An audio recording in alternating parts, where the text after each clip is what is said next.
welcome to VSEnMe. I am your host, Brittney Painter, and I am sitting here with a legend. I don't know. This is Dusty Rivers, a lifetime IBM champion. Thank you so much for joining me. Oh, you're welcome. We are here at TechXchange 2025 in Orlando. This is pretty awesome. It is. Yes, I'm having a blast. This is my first one. This is my third one, and there's a lot. You can tell by the noise. There's a lot of excitement. There's a lot of people. Yeah. Something like 10,000. And I heard. And I will have to say, since he threw me under the bus, Clarence Waldrop is not here yet. So I don't think they are going to let him come today. We tried though. So, Dusty, you're kind of in the middle of something exciting with Pellera, right? right. You want to tell me about? Yes. So I see you have the new shirt. I have the new T-shirt or the new polo. Mm-hmm. So Mainline Information Systems and Converged Technology came together, and they're merging to form a company called Pellera, which is going to be a super large value-added reseller, consulting company, managed service provider, covering Canada, covering the U.S., covering a lot more. But so I'm not really familiar where all we are, but I know we're a lot bigger together than we were as two companies. So. Yeah, we work a lot with Pellera 21CS, and so we're very close partners, and so we enjoy hanging out with you guys. As far as big picture, where is Pellera heading in the mainframe world? Well, I mean, we've always been big on mainframe modernization. So we work with customers, and when I say mainframe, I have to talk about two. There's the ZOS world, and there's the VSE or the VSEn world. So when I say mainframe, I'm talking both. Mm-hmm. So there are customers out there that are wanting to modernize their systems, and modernization, when I talk about it, can take on 12 different things, different ways to modernize the machine.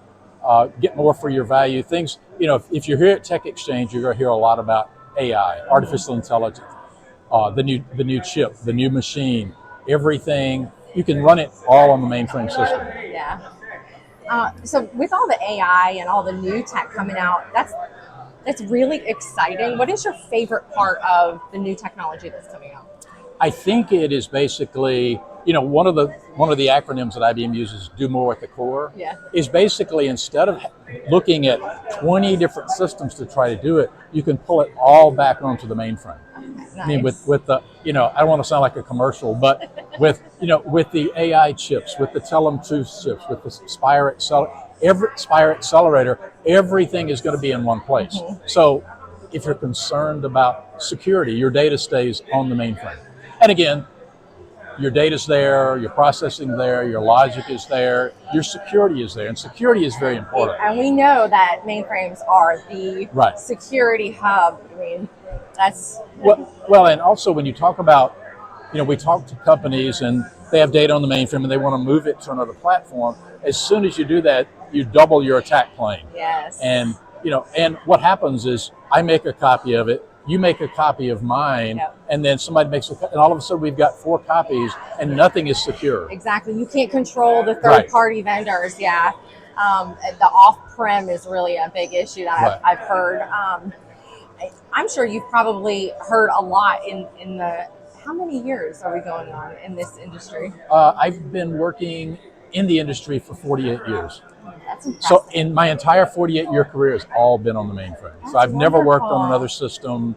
So I've seen the changes, things that I learned at the university, I don't do. I mean, some of the basics of learning to communicate, learning to think, learning to analyze, they stayed the same, but some of the technologies have changed. And you want to give a shout out to your alma mater? Yes, the University of Southern Mississippi. We here at TechXchange, we also have students here, so we've got a contingent of about 15 to 20 students from the University of Southern Mississippi, which I will go see later today. Yes, we love the students. We saw Jeffrey Decker earlier with a bunch of students, and so we are excited to have new to Z talent here. I am considered new to Z, so I'm glad to be here. I always like to ask, how did you get into mainframes? Actually, it's not a big story. When I came out of university, the mainframe was the only system there. There were no mini computers, there were no PCs, there were no distributed computers. So I stayed there.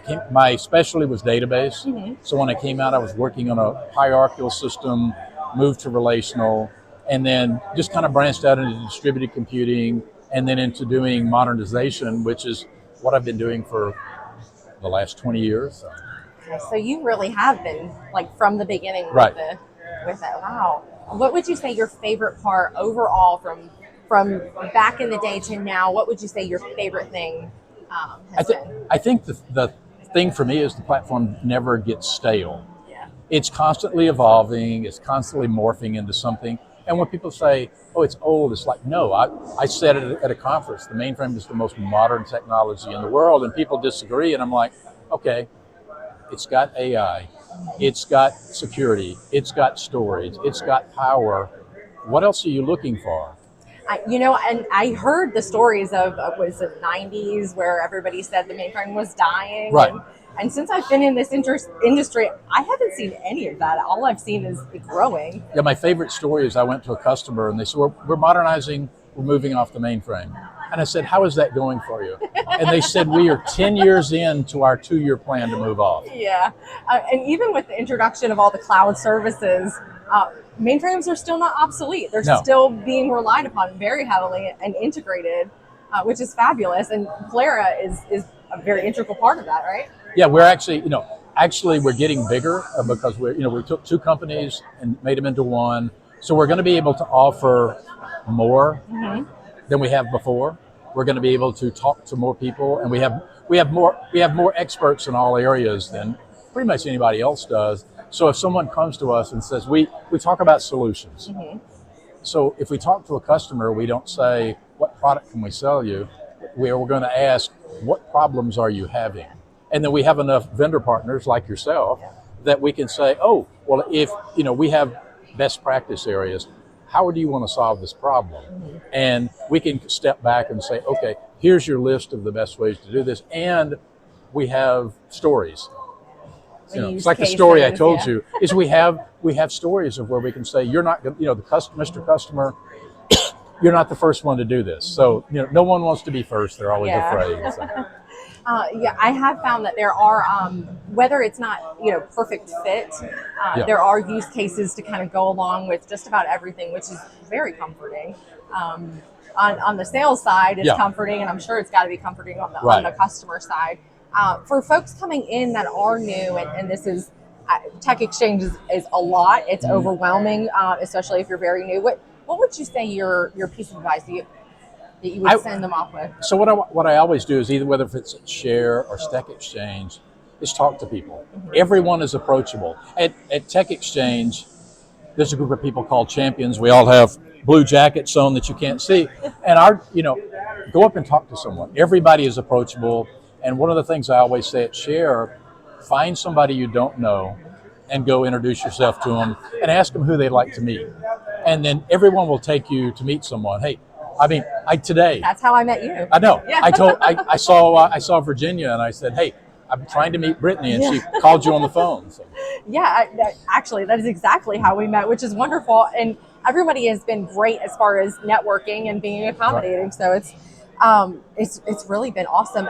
I do have to ask, do we have any stories you want to break out about Clarence? Because he did call you out on the first episode. Well, Clarence called me out, and I will have to. The only thing I'll say is roll tide, Clarence. We're both big Alabama football fans, and so Alabama football and bourbon. I'll leave it at that. Well, guys, I am sitting here with a lifetime IBM champion, and you're one of 2. Is that right? 2 in the Z space. There's other lifetime in others. I think there's 16 to 20 lifetimes worldwide. What does that entail? How do you become a lifetime champion? You have to be selected. So to be a champion, you have to demonstrate advocacy in a particular area. So I've been a champion for 15 years. Okay. And in 2020, Meredith Stowell, who is one of the VPs, announced that I was going to be the first IBM lifetime champion, which is kind of an achievement award. You've been doing it a while. They don't usually give that out too much, which I didn't know. And so it just means advocacy, you have to go up above and beyond your job.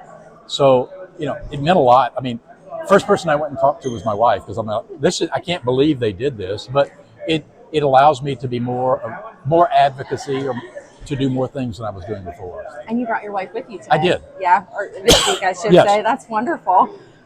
Thank you so much for doing this. Oh, you're welcome. And I'm so excited to just be sitting down and hanging out So with my question, Yes. did Clarence get to give you a hug?